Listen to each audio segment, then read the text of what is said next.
Aspiring education. आज हम discuss करने वाले हैं यूपी ट्रिपल पेट 2021 के पेपर को। तो आइए शुरुआत करते हैं हम पहले क्वेश्चन से। What is the correct chronological order in which the following rulers ruled in India. इनको हमें टाइम के अकॉर्डिंग सभी को बताना है कि इन्होंने कब कब भारत में शासन किया है। और सबसे पहले जो राज किया था वो इल्तुतमिश ने किया था, उसके बाद आए थे अलाउद्दीन खिलजी, उसके बाद शेरशाह सूरी ने यहाँ पे राज किया था, उसके बाद सबसे बाद में जो आए हैं वो है अकबर। तो ये हमारा second option is the correct option. आइए दूसरे क्वेश्चन को देखते हैं। निम्न में से कौन से संत शिवाजी के समकालीन थे। शिवाजी के समकालीन जो संत थे उसमें सही ऑप्शन है हमारा तुकाराम जी थे, और चैतन्य महाप्रभु जो वैष्णविज्म के थे, नामदेव, शंकराचार्य, ये सभी भक्ति आंदोलन में पार्ट किया था। चारों ने भक्ति आंदोलन में काफ़ी बड़ा योगदान रहा है इनका। चलिए गाइस अब तीसरे क्वेश्चन को देखते हैं। भारत के प्रथम गवर्नर जनरल कौन थे।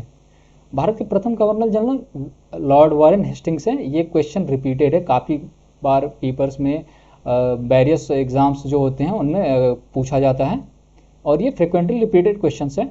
ये गलती नहीं होनी चाहिए पेपर में, क्योंकि ये काफ़ी एग्जाम्स में बार बार पूछा जाता है। एसएससी का भी कोई एग्जाम हो उसमें भी पूछा जाता है, यूपी ट्रिपल एससी का एग्जाम हो उसमें भी पूछा जाता है, और ये काफ़ी पॉपुलर क्वेश्चन है। आइए चौथे क्वेश्चन को देखते हैं। चरक संहिता किससे संबंधित है। जैसा कि आपको पता है कि चरक मेडिसिन से संबंधित है, चिकित्सा से संबंधित हो, तो ये बुक भी उसी से संबंधित होगी। इसमें हमारा ऑप्शन होगा बी, चिकित्सा। अब आगे के क्वेश्चंस को देखते हैं। फिफ्थ क्वेश्चन है हमारा, निम्न में से कौन सा जोड़ा सही नहीं है। हमें ये बताना है कि इसमें कौन सा क्रोनोलॉजी दिया है या फिर जो ईयर्स दिए हुए हैं उस ईयर्स में ये घटना हुई है या नहीं हुई है। बीसी बिफोर क्राइस्ट 261 कलिंगा युद्ध, बिल्कुल सही है। 78 एडी में शक संवत की शुरुआत हुई थी, ये भी बिल्कुल सही है। और एडी 622 युग की शुरुआत हुई थी, ये भी सही है। तो गाइस एक ही ऑप्शन बचा डी, क्योंकि औरंगजेब की मृत्यु 1707 में हुई थी, ना कि 1709 में। तो यही ऑप्शन करेक्ट हो जाता है हमारा ऑप्शन डी। फिफ्थ में option D is the correct answer. छठे क्वेश्चन को देखते हैं। इनमें से किस भारत के ग्रैंड ओल्ड मैन के नाम से जाना जाता है। किसको भारत में ग्रैंड ओल्ड मैन के नाम से जाना जाता है। तो इसमें सही ऑप्शन दादा भाई नौरोजी। ये बहुत बड़े फ्रीडम फाइटर भी रहे हैं। इन्होंने इंडिया को बहुत सारे प्लेटफॉर्म्स पे ब्रिटिश इरा में रिप्रेजेंट भी किया है, बहुत सारे मूवमेंट्स में इन्होंने भाग भी लिया है, तो ये काफ़ी चर्चित नाम है। आइए सातवें क्वेश्चन को हम देखते हैं। सन 1915 और 1916 में किसके नेतृत्व में 2 होम रूल लीग शुरू हुई थी। तो पहला ऑप्शन जो है इसमें करेक्ट होगा, क्योंकि एनी बेसेंट और लोकमान्य तिलक अलग अलग जगह पे इन्होंने होम रूल लीग की स्थापना की थी। ठीक है, और आगे बढ़ते हैं गाइस। हम 8वें क्वेश्चन को देखते हैं। निम्न में मिलान करें। ये काफ़ी बार वनडे एग्जाम्स में पूछा जाता है। मिलान करना, क्रोनोलॉजी बताना, जोड़ों का मिलान करना, ये काफ़ी सारे फ्रिक्वेंटली क्वेश्चंस आते हैं। तो हम आगे ऐसी वीडियोस बनाएंगे जिसमें सारे क्रोनोलॉजी ऑर्डर वाले क्वेश्चंस को हम डिस्कस करेंगे। एंशिएंट हिस्ट्री से हो, मिडाइवल से हो, मॉडर्न से हो, किसी से भी हो, हम उसको डिस्कस कर लेंगे। ठीक है गाइज। तो इस क्वेश्चन को देखते हैं। पहला ब्रह्म समाज दिया है, दूसरा दिया है रामकृष्ण मिशन, तीसरा है ऑप्शन है आर्य समाज, और चौथा है सत्यशोधक समाज। तो इसमें हमारा जो क्वेश्चन है ये पूछ रहा है कि किसकी स्थापना किसने की है। तो चलिए इसका मिलान करते हैं। ब्रह्म समाज, जैसा कि आपको पता है ब्रह्म समाज की स्थापना राजा राम मोहन रॉय ने की थी। रामकृष्ण मिशन की शुरुआत आपको पता है स्वामी विवेकानंद ने की थी। आर्य समाज की स्थापना आपको पता है दयानंद सरस्वती ने की थी। और सत्यशोधक समाज की स्थापना ज्योतिराव फुले ने की थी। ठीक है, उसके बाद आगे बढ़ते हैं। अब देखते हैं क्वेश्चन नंबर 9। ये स्लोगन्स काफ़ी बार एग्जाम्स में पूछे जाते हैं, इसलिए स्लोगन्स पे हम अलग से वीडियोस बना देंगे या एंशिएंट में डाल देंगे, मिडाइवल में और मॉडर्न, किसी भी हिस्ट्री के पार्ट में एक में हम सारे स्लोगन्स को कवर कर लेंगे। तो यहाँ पर देखते हैं करो या मरो। ये काफ़ी फेमस नारा है जो महात्मा गांधी ने दिया था, डू और डाई का। नेक्स्ट क्वेश्चन को देखते हैं। जब सुभाष चंद्र बोस ने भारतीय राष्ट्रीय कांग्रेस के अध्यक्ष पद से इस्तीफा दिया तो इस पद का प्रस्ताव किसे दिया गया। तो इस पद का प्रस्ताव उस टाइम पर डॉक्टर राजेंद्र प्रसाद को दिया गया था, और इन सब के बारे में हम अलग से डिस्कस करेंगे एक वीडियोस बना के कि सारे जो लॉर्ड गवर्नर्स को डिस्कस करेंगे, कांग्रेस के सारे इंपॉर्टेंट मीटिंग्स को डिस्कस करेंगे और कौन कौन प्रेसिडेंट रहा कांग्रेस के उस टाइम पे सबको डिस्कस करेंगे गाइज। ठीक है, यहाँ पर सिर्फ हम देखते हैं कि किस टाइप के क्वेश्चंस कहाँ से पूछे जा रहे हैं और कितने क्वेश्चंस किस सेक्शन से आ रहे हैं। आप बस एनालाइज कीजिए कि किस टाइप के क्वेश्चंस, लेवल क्या है उनका, ये भी देखना है आपको। और जीए कितना है, एंशिएंट हिस्ट्री से कितने आ रहे हैं, मॉडर्न से कितने आ रहे हैं, मिडाइवल से कितने आ रहे हैं, सब इसमें पता चल रहा होगा आपको कि कितने क्वेश्चंस किस सेक्शन से आ रहे हैं। आइए नेक्स्ट क्वेश्चन को डिस्कस करते हैं। सलाल पल बिजली परियोजना किस नदी पर स्थित है? Salal hydro electric project is located across the river, ये चेनाब रिवर पर स्थित है। 12वें क्वेश्चन को देखते हैं।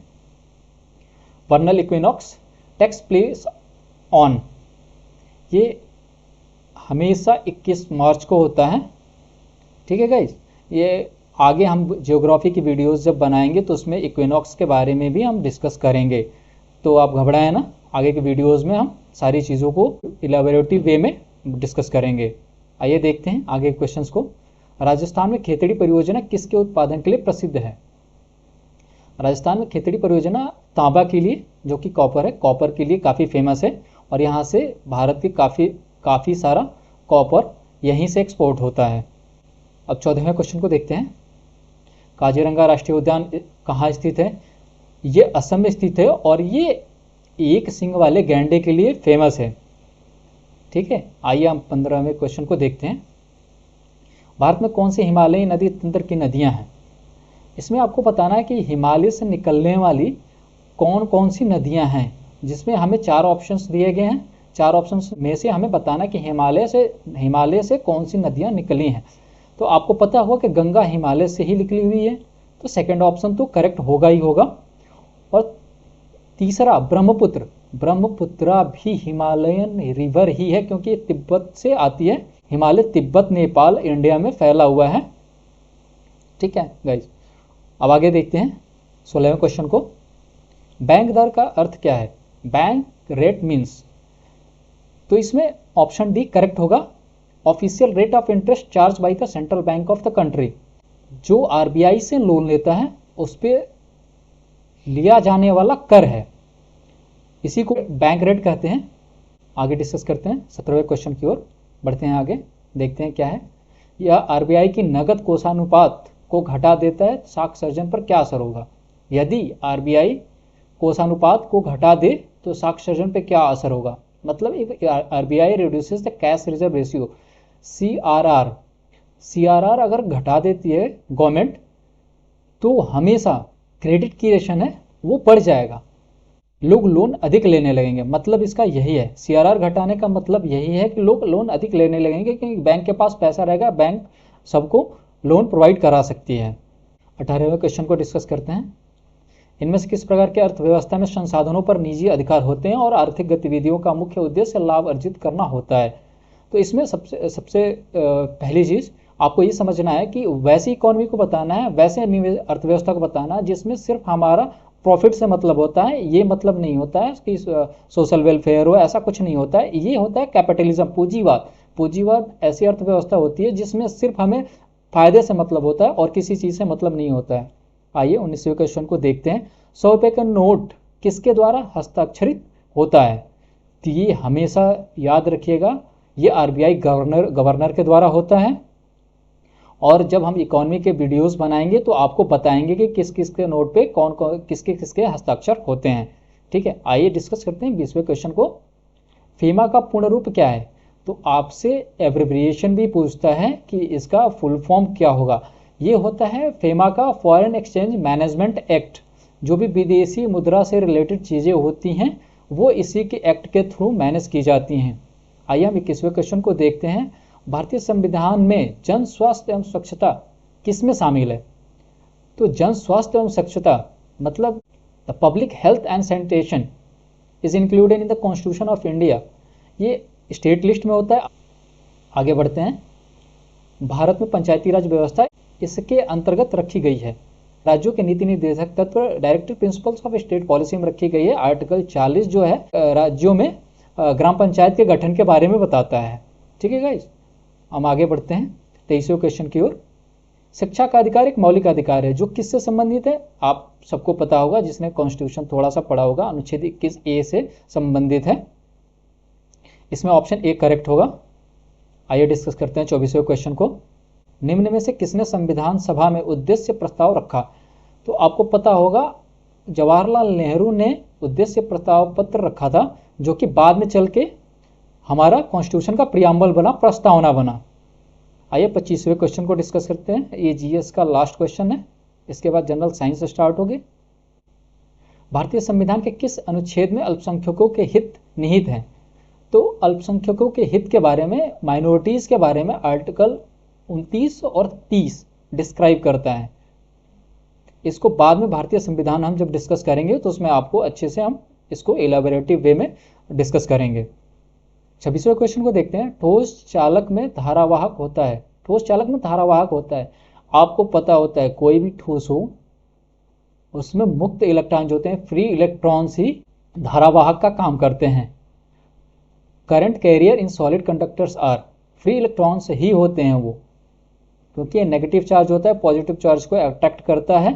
तो ये सारी चीज़ें हम जब साइंस के पोर्शन को डिस्कस करेंगे तब इन सारी चीज़ों के बारे में अच्छे से पढ़ेंगे। ठीक है, 27वें क्वेश्चन को देखते हैं। प्रकाश वर्ष किसके मापन की इकाई है? एक वर्ष में निर्वात में प्रकाश द्वारा चली गई दूरी, यही होती है हमारी प्रकाश वर्ष, 1 लाइट ईयर। 28वें क्वेश्चन को देखते हैं। ब्लीचिंग पाउडर का रासायनिक नाम यह भी है कैल्शियम ऑक्सीक्लोराइड, CaOCl2। ये भी ऑप्शन करेक्ट होगा इसमें। 29वें क्वेश्चन को देखते हैं। 18 कैरेट सोने में खरे सोने का प्रतिशत है, percentage of pure gold in 18 carat gold is, ये 75% होता है। ये आपको मैं बता दूंगा कि किस धातु के और्स बताएंगे, परसेंटेज बताएंगे, सारी चीज़ों को बताएंगे जब ये केमिस्ट्री साइंस के पोर्शन में सारी चीज़ों को आप कवर करेंगे, चिंता करने की कोई बात नहीं है। ठीक है। 29वें के बाद 30वें क्वेश्चन को डिस्कस करते हैं। संतरे में बहुतायत होता है, ऑरेंज कंटेन्स अबंडेंस ऑफ। आपको पता होता है कि जितने भी सिट्रिक फ्रूट्स होते हैं उनमें विटामिन सी पाया जाता है, जितने भी सावर टेस्ट में होते हैं उनमें विटामिन सी ही पाया जाता है। चलिए डिस्कस करते हैं 31वें क्वेश्चन को, जो कि मैथ्स का पार्ट है। आइए डिस्कस करते हैं कैसे हमें सॉल्व करना है। ये सिंप्लीफिकेशन का क्वेश्चन है।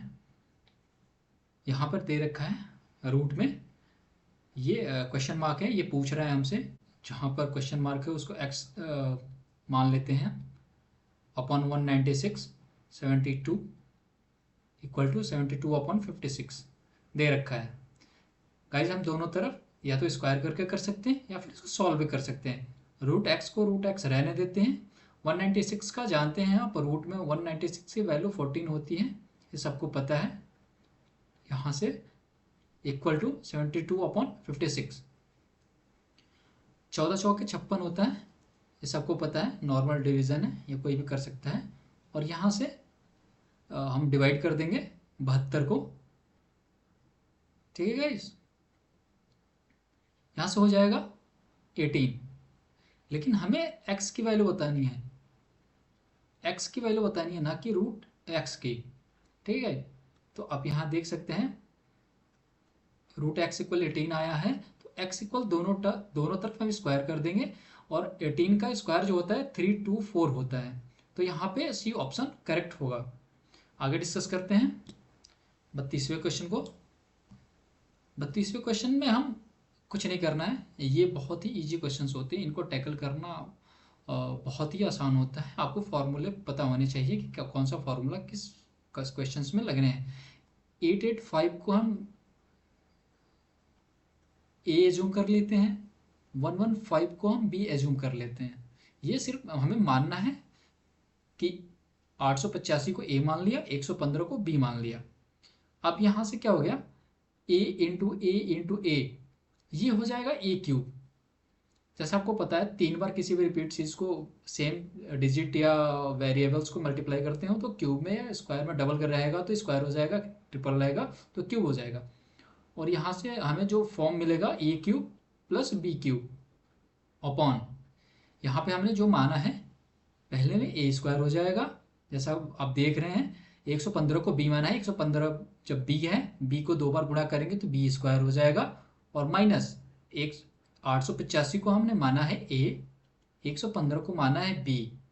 तो ये हमारा एक फॉर्मूला होता है, a cube plus b cube का जो फॉर्मूला होता है वो होता है a प्लस बी अलग ब्रैकेट में a square plus b square minus a b होता है। तो यहाँ से हमारा ये पोर्शन और ये पोर्शन डिवाइड हो जाएगा और हमें सिर्फ मिलेगा a plus B. A plus B मतलब 885 प्लस 115, इसको जब ऐड करेंगे तो हमें मिलेगा 1000। तो यहाँ पे option D is the correct answer. हम आपको जब मैथ्स का क्लास लेंगे तो इन सब चीज़ों को, इन सब फॉर्मूलों को काफ़ी अच्छी तरीके से समझाएंगे। आप यहाँ पे सिर्फ देखिए कि किस टाइप के क्वेश्चन आ रहे हैं और लेवल उनका क्या है मैथ्स का। ठीक है, अब 33वें क्वेश्चन को हम देखते हैं। यहाँ पे पूछ रखा है √5 माइनस √3 अपॉन √5 प्लस √3 इसके बराबर है। तो चलिए इसको देखते हैं। आपको पता होगा कि कॉन्जुगेंट से ऊपर नीचे मल्टीप्लाई करते हैं जिससे हमें वैल्यू पता चल जाती है। ठीक है गाइज, तो यहाँ कॉन्जुगेंट से करते हैं। कॉन्जुगेंट का मतलब होता है अपोजिट, जो नीचे दिया होता है साइन। जैसे आपको √5 प्लस √3 दिया होगा, तो यहाँ अगर प्लस है तो माइनस होगा, अगर यहाँ पे माइनस है तो हम प्लस लेंगे। ठीक है, ऊपर नीचे कॉन्जुगेंट से हम जब मल्टीप्लाई करेंगे तो यहाँ √5 माइनस √3 इंटू √5 माइनस √3 और नीचे √5 प्लस √3 इंटू √5 माइनस √3। तो ये ऊपर जो है a plus a minus B का होल स्क्वायर हो जाएगा, और नीचे जो होगा आपको पता है a plus B into a minus B A square minus B square होता है। तो यहाँ से हमें मिलेगा √5 माइनस √3 का होल स्क्वायर, और नीचे मिलेगा 5 माइनस 3, क्योंकि a स्क्वायर √5 का स्क्वायर और √3 का स्क्वायर, √5 का स्क्वायर मतलब 5, √3 का स्क्वायर मतलब 3। नीचे हमारा 2 आएगा, ऊपर हम एक बार चेक कर लेते हैं, आप कैलकुलेट कर लीजिएगा। यहाँ से हमारा आंसर आ जाएगा 8 माइनस 2√15। 2 को कॉमन कर लेंगे तो हमारा आंसर मिल जाएगा 4 माइनस √15। तो ऑप्शन बी करेक्ट होगा। बाकी सारे जितने भी अलजेब्रा के फॉर्मूले हैं उनको हम अलग से डिस्कस करेंगे अच्छे तरीके से मैथ्स के क्लासेस में। अभी सिर्फ हम देख रहे हैं कि क्वेश्चन का लेवल क्या है और कैसे हमें टैकल करना है, क्या क्या पोर्शन कवर करने हैं इन 8 या 9 दिनों में। ठीक है, चलिए ठीक है, आगे बढ़ते हैं। आइए 34वें क्वेश्चन को देखते हैं। यहाँ पर दे रखा है टीवी सेट का मूल्य 30% घटाने पर उसकी बिक्री 20% बढ़ गई, दुकानदार की आय पर उसका क्या असर प्रभाव पड़ेगा। इसको बस एक फॉर्मूले से देखिए कि कैसे समझना है हमें। ठीक है गाइस, टीवी सेट का मूल्य 30% घटाने पर बिक्री 20% बढ़ गई, मतलब क्या है, जब वो टीवी सेट के वैल्यू को डाउन करता है तो उसके जो सेल हैं वो इंक्रीज कर जाते हैं, और दुकानदार की आय पर, इनकम पर क्या असर पड़ा। तो इसमें सीधी सी बात है, हम एक ही फॉर्मूला लगाएंगे, x plus Y plus X into Y upon 100 equal to resultant, जो भी प्रभाव पड़ा, क्या प्रभाव पड़ा। ठीक है, तो यहाँ पे x और प्लस वाई मतलब क्या है, अगर लॉस होता है तो माइनस एक्स होगा, प्रॉफिट होता है प्लस एक्स होगा। अगर वाई की वैल्यू, अगर जैसे किसी भी आर्टिकल की बिक्री जब बढ़ेगी, मतलब क्या है, बढ़ा रहे हैं हम, घटा नहीं रहे हैं, तो वहाँ माइनस नहीं प्लस होगा। तो हमें एक्स की वैल्यू क्या करी है, हमने घटाई है, कितने परसेंट, 30%, लेकिन वाई की वैल्यू कितने, 20% बढ़ाई है। और यहाँ पर देख रहे, अगर आपने प्लस और माइनस का मल्टीप्लाई करा तो वहाँ माइनस ही होता है, 30 into 20 upon 100 equal to resultant, जो पूछ रहे हैं हमसे कि उसकी आय पर क्या असर हुआ। यहां से हम निकालेंगे, यहां से आपको पता है -30 प्लस 20 -10 होगा, क्योंकि डोमिनेट कर रहा है माइनस यहाँ पर, तो माइनस होता है।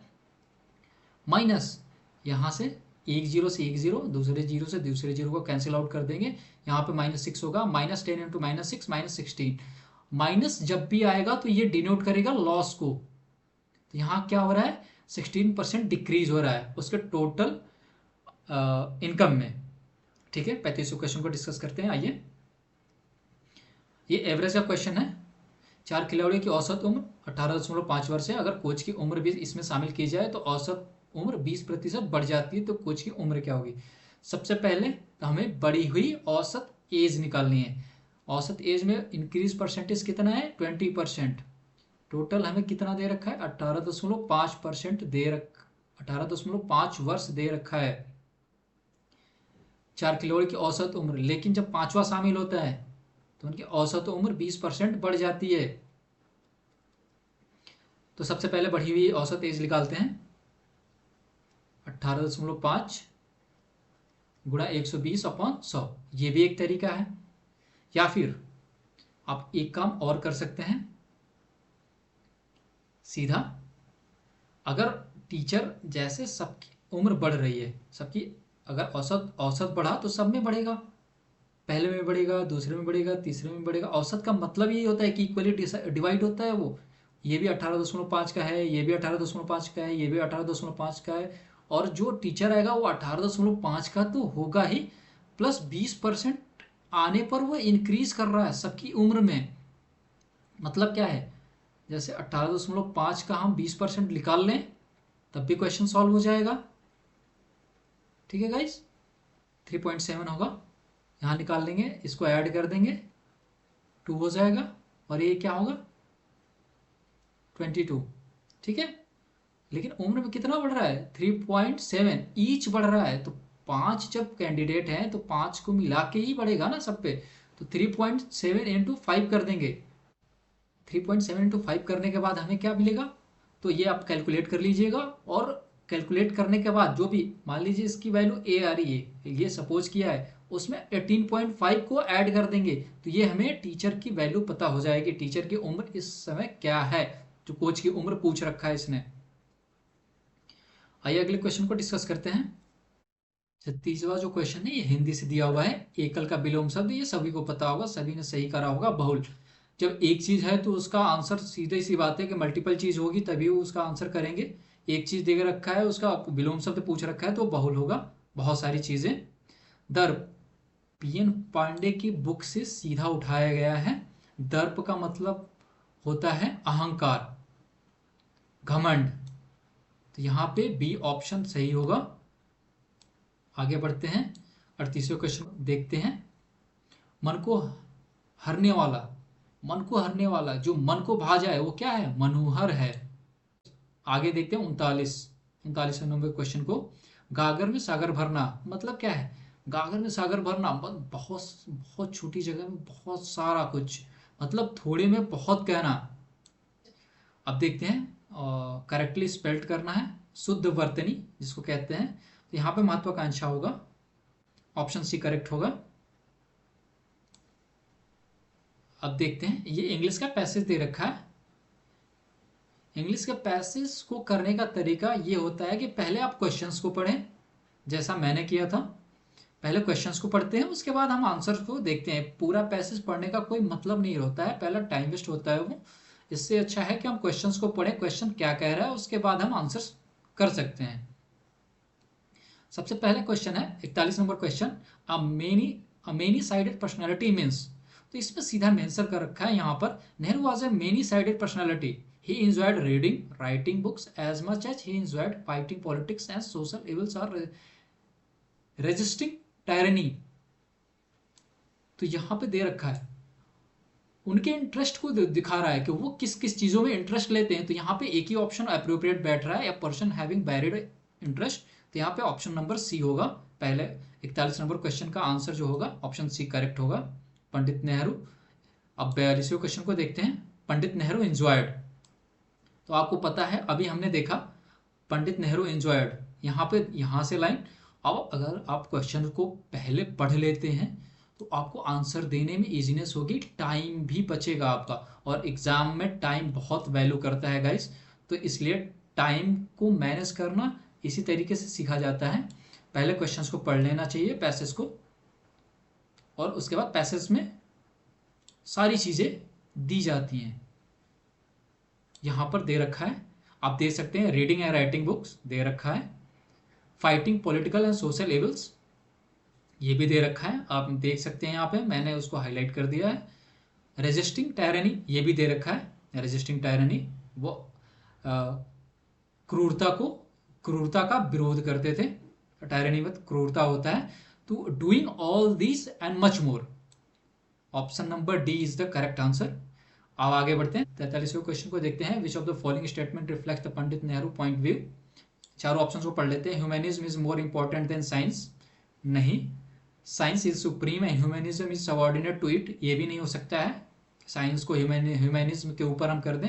Science and humanism are equally important, ये हमारे अप्रोप्रिएट होगा, क्योंकि पैसेज भी यही कह रहा है। आप एक बार पैसेज को पढ़ लीजिएगा एट लास्ट थोड़ा बहुत, क्योंकि अगर आप ऊपर के 2 क्वेश्चंस को देखेंगे तो ये ऑप्शन आपको समझ में आ जाएगा, यही ऑप्शन हमारा करेक्ट होगा। अब पूछ रखा है 44वें क्वेश्चन में, give synonyms for the following. यहाँ पे अवे फेमस का दे रखा है, फेमस का अवेफुल घृणा होता है, पुअर गरीब होता है, आपको पता है।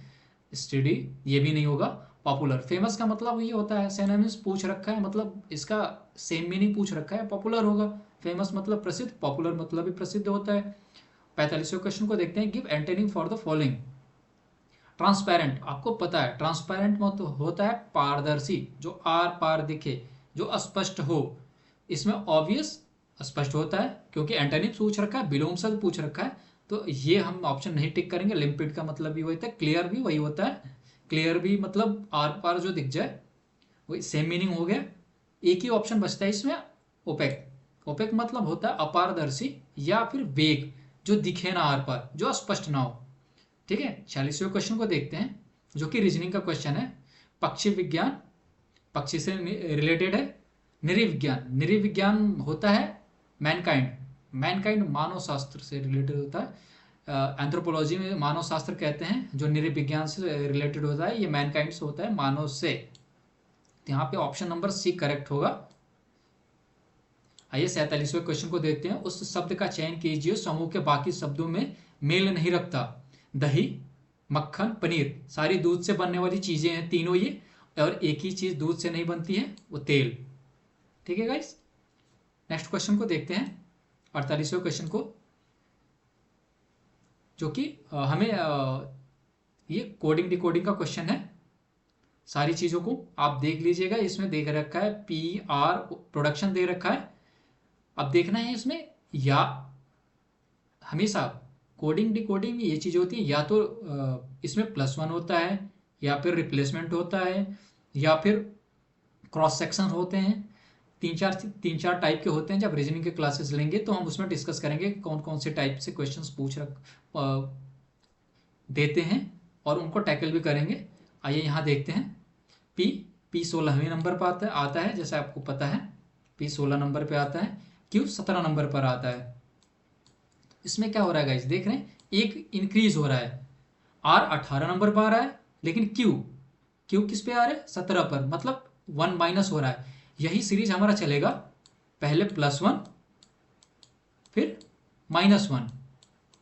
ऐसा करने पे हमें ऑप्शन ए मिल जाएगा। आप करके देखिएगा, ओरिएंटेशन का आपको ऑप्शन ए ही मिलेगा आंसर, इसका राइट आंसर होगा ऑप्शन ए। चलिए ठीक है, ये देखते हैं। ब्लड रिलेशन का क्वेश्चन है। रीता की ओर इशारा करते हुए निखिल ने कहा, मैं, रीता की ओर इशारा कर रहा है निखिल, तो यहाँ पे रीता क्या है, हम फीमेल को माइनस डिनोट करेंगे, और मेल को प्लस से। ठीक है गाइस, अब देखते हैं। मैं उसकी माँ का, कौन कह रहा है, रीता की ओर निखिल कह रहा है कि मैं उसकी माँ का, मतलब रीता की माँ का, माँ मतलब माइनस से होगा, क्योंकि हमने पहले ही बता रखा है कि औरतों को हम, औरत जितने भी फीमेल जेंडर हैं उनको माइनस से डिनोट करेंगे। उसकी माँ के पुत्र, मतलब ये भाई बहन हुए, रीता और उसकी माँ का पुत्र। अगर एक ही मदर से ये दोनों जन्म हैं तो ये भाई बहन हुए। ठीक है, का इकलौता पुत्र हूं, इसका इकलौता पुत्र हूं, मतलब क्या होगा गाइस, ये कहीं बुआ होंगी रीता। भाई का लड़का हमेशा भतीजा होता है अपनी बुआ का। रीता जो है यहाँ होगी, वो निखिल की क्या होगी, बुआ होगी।